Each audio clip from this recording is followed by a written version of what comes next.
The Gaviotas have entered the chat here, passed to the Sea Golf course, and you can see them there.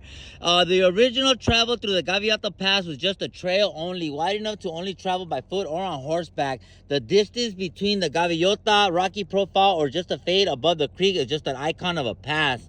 You can see here the Gaviota Pass between Santa Barbara on the Tira. In 1850s, Santa Barbara County dynamite and chiseled boulders out of Gaviota Pass to make a trail wide enough for wagons to pass. A steel truss bridge in 1915 by the California Highway Commission replaced the earlier wooden bridge built in the county. An old route as you wind your way through the Gaviota Pass blazed the first creekside trail. Spanish missionaries were on foot following the path. Horseback riders picked their way across the boulders, and stagecoaches jounced over a rough, rutted road long before the journey was making its day through Gaviota Pass. Although it is unusual, it doesn't climb up and over a mountain range, but instead threads through the river gorge and separates the south coast from the inland valleys. And you can see there just how prominent the Gaviota Pass is.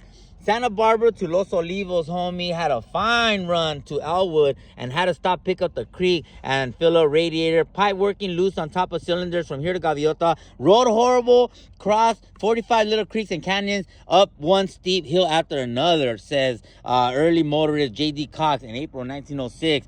In 1931, a concrete arch bridge replaced the steel truss bridge, and you see it there on the Tira. Travelers stopped to take in scenery past the Gaviota Pass. I actually drove through here on my way from Lompoc down to Santa Barbara, the Gaviota Pass, in order to create the northbound lanes of the divided northern highway. The Gaviota Tunnel was blasted through in 1953.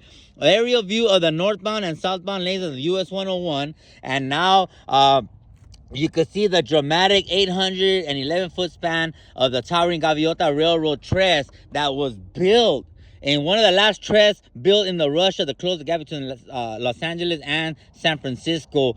Rails over arroyos, the dramatic topography which distinguishes the Gaviota coast is characterized by numerous deep arroyos, steep canyons eroded by creeks from the natural coastal mountains making their way to the ocean. Tall railroads, trestles like the Arroyo Hondo and the Gaviota were built to span these ravines. And you can see the California Highway of the coast north of Santa Barbara here, the Gaviota, and there is the California Department of Public Works bypass bridge, ranchos to ranches, Arroyo Hondo, Adobe, Hollister Ranch operations as well. And you can just see another fine example of California Food's goal. The Arroyo Hondo Bridge was completed in 1918 as part of the original Highway 101 and traverses 500 feet across the Arroyo Hondo Ravine, homie.